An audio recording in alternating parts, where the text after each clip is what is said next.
Lalakas pa ba ang bagyong Jenny at magpapaulan kaya ito sa bansa? Alamin natin kay Anjo Pertiera ng GMA Integrated News Weather Center. Anjo? Ayon sa pag-asa, ang bagyo ay papalapit na. Malakas ang bagyo, kaya kailangan maghanda upang lumipat. Makikita natin dito sa mapa, ang bagyo ay yan.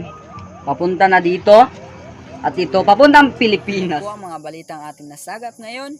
Ako po si Anjo Perguera, maasahan para sa Integrated. Patuloy na tumutok sa mga balita, mag-subscribe sa GMA Integrated News sa YouTube. Sa mga kapuso abroad, samahan nyo kami sa GMA Pinoy TV at sa www.gmanews.tv.